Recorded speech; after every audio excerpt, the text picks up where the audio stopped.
یکم محرم الحرام امیر المومنین خلیفۃ المسلمین جانشین مصطفیٰ جبل استقامت اور رسول اللہ کے دین کا بہت بڑا سپاہی حضرت عمر فاروق رضی اللہ تعالی عنہ، جناب عمر کا نام صرف کام نہیں، حضرت عمر کا نام انقلاب برپا کر دیتا ہے۔ حضرت عمر کا نام کفر کے ایوانوں میں جبر، ظلم، شرک کی وادیوں میں جب حضرت عمر کا نام بھی لیا جائے تو بے ایمان کانپنا شروع ہو جاتے ہیں۔ حضرت عمر فاروق رضی اللہ تعالی عنہ، حضرت عمر معمولی شخص نہیں، معمولی آدمی نہیں۔ کچھ لوگ صدیوں کے بعد پیدا ہوتے ہیں اور کچھ لوگ ایسے ہوتے ہیں جو ایک ہی بار پیدا ہوتے ہیں، ان جیسا دوسرا پیدا ہوتا ہی نہیں، دوسرا ان طرح کا پیدا ہوتا ہی۔ حضرت عمر رضی اللہ تعالی عنہ جیسی شخصیات پیدا ہی نہیں ہوتی دوبارہ۔ سارے صحابہ در رسالت مآب پہ خود آئے۔ یہ وہ عظیم شخص ہے جسے اللہ کے محبوب نے اللہ سے مانگ کے لیا، کہا اے اللہ یہ مجھے دے دے، اللہ سے مانگ کے لیا ہے۔ اس لیے صوفیاء کہتے ہیں کچھ مرید ہوتے ہیں، کچھ مراد ہوتے ہیں، کچھ مرید ہوتے ہیں، کچھ مراد ہوتے ہیں۔ مرید وہ ہوتا ہے جو چل کے آتا ہے، آ کے مرید ہوتا ہے۔ مراد وہ ہوتا ہے جسے کہا جاتا ہے کہ یہ کبھی میرا بن جائے نا، یہ کبھی آ جائے نا، میرا بن جائے، اس کو مراد کہتے ہیں۔ حضرت عمر مصطفیٰ کریم کی مراد ہیں، حضور کی مراد ہے۔ اللہم اعز الاسلام بے اسلام عمر ابن خطاب، اے اللہ اسلام کو عزت دے دے، میرے عمر کو کلمہ پڑھنے کی توفیق عطا فرما دے۔ اور کیسے دعا مانگی؟ اور یار حضرت عمر کی تو اس فضیلت کا کوئی جواب نہیں دے سکتا، میرے رسول پاک علیہ السلام سب کے لیے دعا مانگتے ہیں نا، حضور کی دعا عام ہے، لیکن مصطفیٰ کریم نے کعبے کا غلاف تھام لیا اور غلاف کعبہ کو حضور نے سینے سے لپٹایا اور سینے سے چمٹا کے کہا اے اللہ میں نے تو کبھی سوال ہی زیادہ نہیں کیے، میں کرنے آیا ہوں، مجھے عمر دے دے، عمر دے دے۔ حضور نے مانگ کے لیا۔ اور پھر جب جس کو حضور مانگے اللہ سے کہ حضرت عمر رضی اللہ تعالیٰ عنہ کا آج یوم شہادت ہے، میرا تو دل کرتا تھا کہ فجر سے باتیں شروع ہوں اور سارا دن ہی عمر کی باتیں ہوتی رہیں، سارا دن جناب عمر کی باتیں، سارا دن، اس لیے کہ ذکر جناب عمر کا ہوگا پر راضی اللہ کے رسول ہوں گے صلی اللہ، تو جاگ کے بیٹھے، خوش ہو کے بیٹھے۔ ہمارے ہاں منایا ہی نہیں جاتا، بابے اللہ کی تا ساؤن بھادروں اسو کتا تے منڈے جنوری فروری، تو اسلامی سال بھی گیا اور وہ تاریخیں بھی ساری گئیں۔ یکم محرم امت مسلمہ کے لیے بہت بڑا دن ہے، بہت بڑا دن۔ یہ شہادت ہے حضرت عمر فاروق کی رضی اللہ تعالی عنہ۔ یہاں چھوٹی چھوٹی باتوں پہ گورنمنٹ چھٹی کرتی پھرتی ہے، چھوٹی چھوٹی باتوں، الیکشن ہو گیا تو چھٹی، فلاں جگہ پہ تھوڑا سا کسی نے خبر دے دی کہ کوئی پریشانی ہے تو چھٹی، فلاں جگہ یہ ہو گیا تو چھٹی، یہاں تک کہ فلاں وزیر صاحب فلاں علاقے میں آئیں گے تو سارے علاقے کو چھٹی۔ اور اب تو اس سے بڑا حال ہونے لگا ہے، اگر جن لوگوں کی سندھ میں حکومت ہے ان کے لیڈر کا دن آیا تو اس دن چھٹی، اور جن کی پنجاب میں حکومت ہے ان کا دن آیا تو چھٹی۔ ہمارا مطالبہ ہے حکومت پاکستان سے، اگر سر اٹھا کے جینا چاہتے ہو تو یکم محرم کو چھٹی کیا کرو، اگر سر اٹھا کے جینا چاہتے ہو تو یکم محرم کو چھٹی کرو جناب عمر کے دن، اور ملت کے جوانوں کو بتاؤ کہ اگر عزت کی زندگی جینا چاہتے ہو تو اس طرح جیو جس طرح فاروق اعظم جی کے گئے ہیں۔ عزت اور وقار کی زندگی، جمہوریت حضرت عمر سے سیکھنی پڑے گی، حکومت کرنے کے طریقے حضرت عمر سے، رعایا کو سیکھنا پڑے گا کہ امیر کس طرح بنایا جاتا ہے اور امیر کس طرح کے ہوتے ہیں۔ یہاں لوگ ہمیں یورپ کی مثالیں دیتے ہیں لوگ یہاں ہمیں آ کر کے امریکہ کی مثال، انہیں کیا پتا حکومت کیا ہوتی ہے؟ وہ کہتے ہیں جی وہ سائیکل پہ جاتا ہے ان کا حکمران۔ میں نے کہا وہ سائیکل پہ جاتا ہے؟ میرے عمر فاروق مدینے سے مکے گئے تھے تو پیدل ہی حج کرنے چلے گئے، پیدل ہی۔ اور جناب عمر فاروق رضی اللہ تعالیٰ عنہ عید کی نماز پڑھانے گئے، عید کی نماز عمر خطبہ عید دینے گئے۔ اور اس زمانے میں کون سا غریب ہے جو ننگے پاؤں جاتا ہو؟ کون سا غریب ہے جو مسجد ننگے پاؤں جاتا ہو؟ لوگوں نے تو 3 قسم کی چپلیں رکھی ہوئی ہیں، ایک مسجد جانے کی علیحدہ ہے، گھر پہننے کی علیحدہ ہے، شادی بیاہ پہ جانے کی چپل علیحدہ ہے۔ حضرت عمر فاروق رضی اللہ تعالیٰ عنہ نکلے عید کا خطبہ دینے کے لیے، تو بیوی سے کہنے لگے جوتا۔ اس نے کہا صاحب اتنی دفعہ ٹوٹا ہے اب گانٹھا نہیں جا سکتا، اتنی دفعہ ٹوٹا ہے کہ اب دوبارہ پیمند نہیں لگ سکتے۔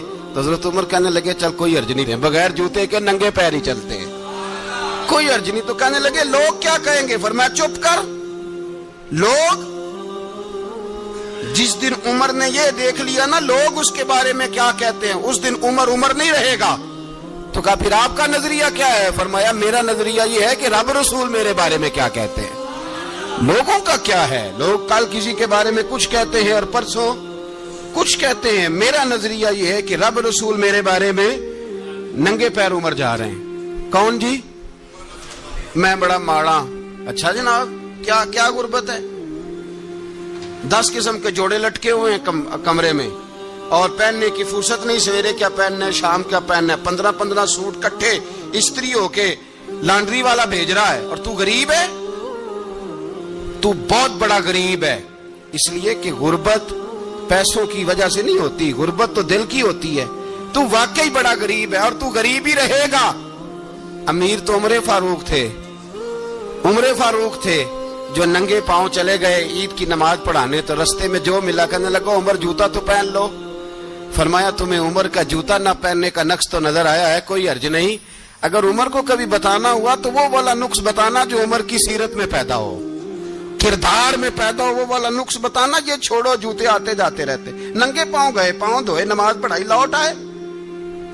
او بھائی یہاں تو ہمارا بناؤ سنگار اترنا، جتنی توجہ کپڑوں کی طرف ہے اتنی توجہ کبھی ہماری علم کی طرف ہوتی نا، جتنا ذوق شوق ہمارا بناؤ سنگار کی جانب ہے، اتنا بناؤ سنگار کبھی ہمارا اخلاقیات کی جانب ہوتا تو معاملات بڑی حد تک سنورے ہوئے ہوتے۔ حضرت سیدنا فاروق اعظم رضی اللہ تعالی اپنی زندگی کو ترتیب دیا، ایک دن بھی خلافت نہیں مانگی اللہ سے۔ حضرت عوف بن مالک اشجعی ایک صحابی ہیں، حضرت عوف بن مالک رضی اللہ تعالیٰ عنہ فرماتے ہیں کہ جناب ابو بکر صدیق کا زمانہ تھا تو میں نے خواب دیکھا، میں نے خواب میں جناب عمر کو دیکھا، اور میں نے دیکھا کہ کوئی کہنے والا کہہ رہا ہے کہ عمر وہ ہے کہ اللہ کے رستے میں کوئی اسے جتنا مرضی برا بھلا کہے یہ پرواہ نہیں کرتا۔ کس کے رستے میں؟ بولے سارے۔ اس کا مطلب ہے اللہ کے رستے میں لوگ برا بھلا بھی، قرآن مجید نے کہا وَلَا يَخَافُونَ لَوْمَةَ لَائِمٍ، کچھ لوگ ایسے ہیں جو برا بھلا کہنے والوں کی پرواہ نہیں کرتے۔ آپ یقین کریں اگر پرواہ شروع ہو جائے نا تو دین کا کام ختم ہو جائے، نہ کوئی تقریر کرے، نہ کوئی تدریس کرے، نہ کوئی پیری مریدی کرے، ختم ہو جائے اگر باتوں کی پرواہ ہو۔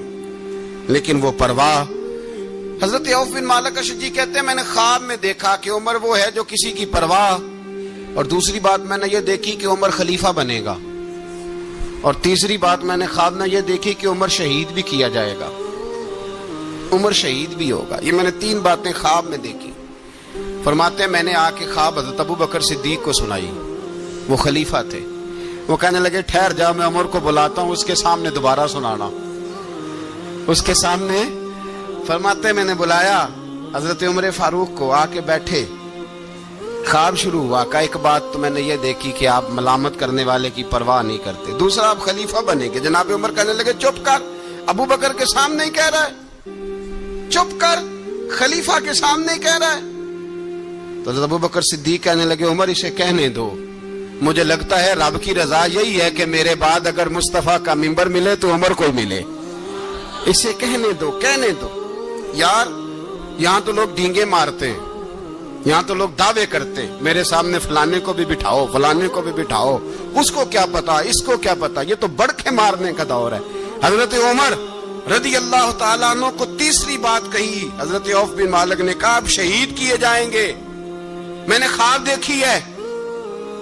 نیک لوگوں کے خواب بڑی حد تک سچے ہوتے ہیں، کہا میں نے خواب دیکھی ہے۔ تو حضرت عمر کہنے لگے شہید تو دلیر لوگ ہوتے ہیں، شہید تو دلیر، جسے سارا زمانہ دلیر کہہ رہا ہے وہ اپنے بارے میں کیا کہہ رہے ہیں، کہتے ہیں شہید تو دلیر، میں تو کاہل سا آدمی ہوں، سست آدمی ہوں، میں تو اتنا کام ہی نہیں کرتا، تو یہ خواب تو نے جو ٹھیک ہے دیکھا ہے نا پھر سے دیکھنا۔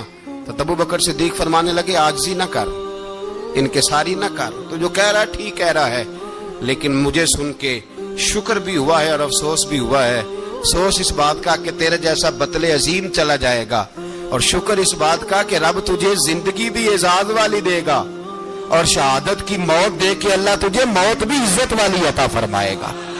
اللہ موت بھی تجھے عزت والی دے گا، تجھے کاہلوں جیسی موت اللہ۔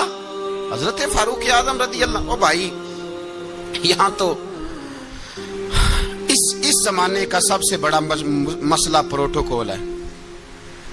لوگوں کو پتا ہوتا ہے کامل پیر ہے، کامل مرشد ہے، لوگ نہیں جاتے۔ میں کسی کا مرید ہو جاؤں، میرا پروٹوکول کدھر گیا؟ پتا ہوتا ہے یہ کامل استاد ہے، میں اس کے پاس بیٹھوں گا تو میری تربیت کرے گا، لیکن لوگ شاگرد نہیں بنتے، میں کدھر گئی؟ یہ جو پروٹوکول کی مصیبت ہے نا، اس نے بڑے بڑے لوگ زیرو کر دیے، بڑے بڑے لوگ۔ اور یہ مت سمجھے کہ آپ کا وزیر اعظم پروٹوکول لیتا ہے یا آپ کا صدر پروٹوکول، وزراء، ایسی کوئی بات نہیں۔ ہم چھوٹے طبقے سے لے کر بڑے سارے پروٹوکول کے قائل ہیں۔ ہمارا تو داماد بھی کہتا ہے کہ مجھے پوچھا نہیں میں تمہارے گھر کیوں آؤں۔ ہمارا تو بھائی ہر شخص اعلان کرتا ہے پروٹوکول کا، فلانے نے عزت نہیں دی تو واپس آ جاؤ، فلانے نے سلوٹ نہیں کیا تو واپس آ جاؤ۔ لوگ جہاں سلوٹ کرنا چاہیے وہاں بھی سلوٹ کرانے کے قائل ہیں، پر حضرت عمر رضی اللہ تعالی، حضرت عمر کی سادگی اور پھر جناب عمر کی عاجزی، جب انسان اپنے اوپر سوار کر لیتا ہے نا، سوار کر لیتا ہے، میں بدکار پرانا خادم، کسے در ملی نی ٹوئی، تے واصف یار نے نظر جو کیتی تے واصف ہی۔ میں اکثر سوچتا ہوں حضور نے جہاں بھی کہا نا، فرمایا میرے بعد نبی ہوتے تو خطاب کے بیٹے عمر ہوتے۔ حضور نے فرمایا عمر جس رستے سے جاتا ہے شیطان وہ رستہ بدل جاتا ہے۔ نبی پاک صلی اللہ علیہ وسلم نے فرمایا میرا عمر وہ ہے کہ اس کی زبان پر حق جاری ہے۔ حضور علیہ الصلوۃ والسلام نے فرمایا 950 سال حضرت جبریل میرے عمر کی شان بیان کریں تو ان کی عظمت ختم نہیں ہوتی۔ 950 سال جبریل عظمت بیان کرے تو ختم نہیں ہوتی۔ یہ بات ہے حضرت عمر کی، اور فرمایا عمر ابو بکر کی نیکیوں میں سے ایک نیکی ہے، یہ شان ہے اب عمر فاروق رضی اللہ تعالیٰ عنہ کی۔ حضور نے فرمایا میرے بعد نبی ہوتے تو عمر ہوتے، جس گلی سے عمر آئے شیطان رستہ بدل جائے۔ میرے عمر فاروق کی شان 950 سال بیان ہو تو ختم نہ ہو۔ عمر کی زبان پر اللہ حق بیان کرتا ہے، جو عمر کہتا ہے وہی رب کر دیتا ہے۔ حضور ساری زندگی فضیلتیں بیان کرتے رہے، عمر جواب میں کیا کہتے ہیں؟ کوئی بتائے نا کہ یہ والی حدیثیں کبھی عمر نے بھی روایت کی ہوں کہ حضور نے میرے بارے میں یہ کہا ہے۔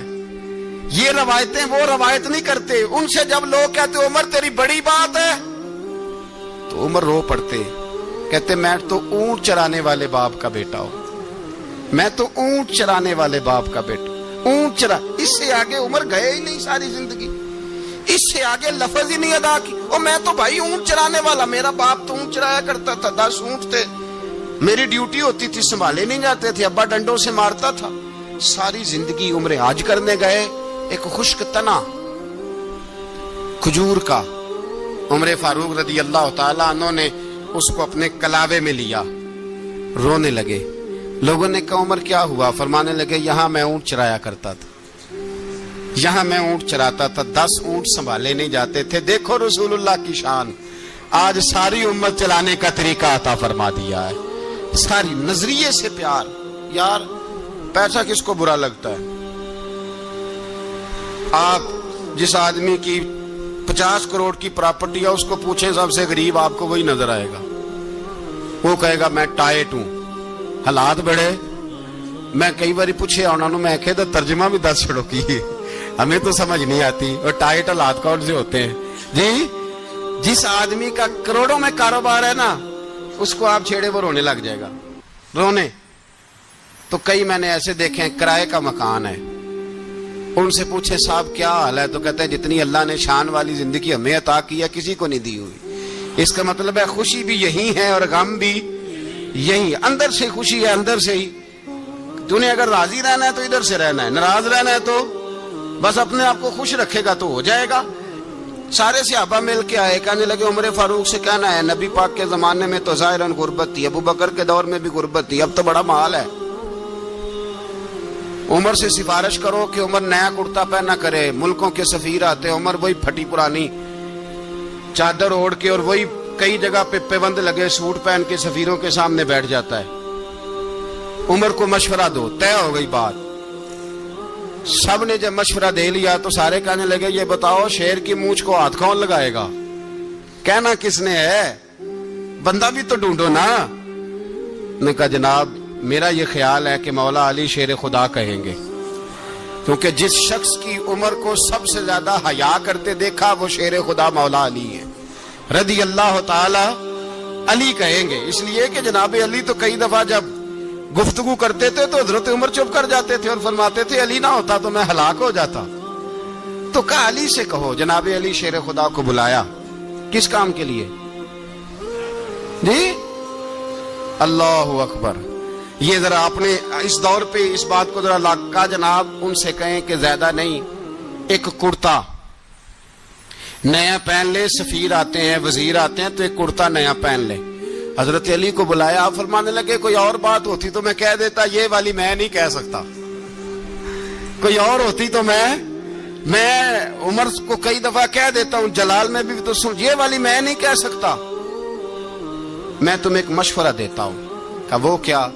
کہنے لگے سیدہ عائشہ صدیقہ سے کہو، وہ مومنوں کی ماں ہیں، عمر ٹالے گا نہیں.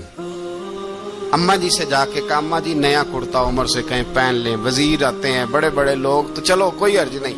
اماں جی نے کہا اچھا کوئی بات نہیں میں بلا لیتی ہوں. جناب عائشہ نے پیغام بھیجا. جب خادم نے کہا نا مصطفیٰ کے گھر سے پیغام آیا ہے، تو 20 لوگ بیٹھے تھے. عمر کانپتے ہوئے اٹھے، کانپتے دوڑے. حضرت عائشہ پردے میں تھی تو فرماتی ہیں عمر اتحیات کی حالت میں بیٹھ گئے. کہا اماں جی دیر تو نہیں ہو گئی مجھے آنے میں؟ کہا نہیں ٹائم پہ آ گئے ہو. کس لیے بلایا تھا؟ کہا عمر دیکھو غربت کے معاملات اور ہوتے ہیں، جب اللہ آسانی دے تو کوئی چیز استعمال کرنا حرام نہیں ہوتی، اگر حرام ہے تو بتاؤ. کہا نہیں اماں جی حلال ہی ہے. تو فرمایا پھر اتنے سفیر آتے ہیں، مشیر آتے ہیں، اب تو مال غنیمت بڑا آتا ہے، ڈھیر لگ جاتے ہیں مسجد میں، تو چل ایک نیا کرتا تم بھی پہن لیا کرو. اور آپ نیا کرتا پہنو گے تو دھاک بیٹھے گی غیروں پر. تو صحابہ کا مشورہ ہے کہ آپ نیا لباس پہنے. اماں جی کہتی ہے میں نے حکم دیا تو عمر چپ کر گئے، گردن جھک گئی. تھوڑی دیر کے بعد سیدنا عمر فاروق نے سر اٹھایا تو داڑھی پہ آنسو گر رہے تھے. رو پڑے، کہنے لگے پاک محبوب کی پاک بیوی جیسے حکم کرتی ہو میں حاضر ہوں، پر مجھے وہ والا لباس پہنانا جو میرے مصطفیٰ نے پسند فرمایا ہے.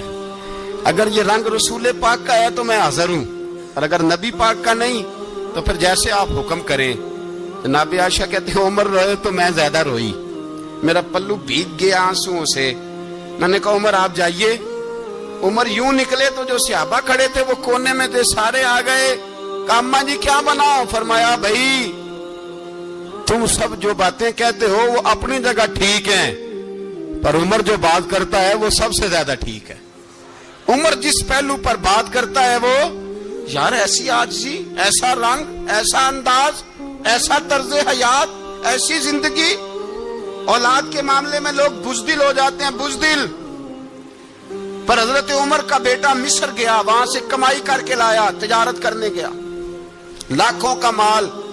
کون سا باپ ہے دنیا میں جس کا بیٹا باہر سے پیسے لے کے آئے تو ابا تفصیل پوچھے کہ بیٹا کہاں سے کمائے، کہاں سے لایا، کتنے ملے، کیوں آئے؟ کون سا باپ تفصیل پوچھتا ہے؟ ابا تو کہتا لا صحیح،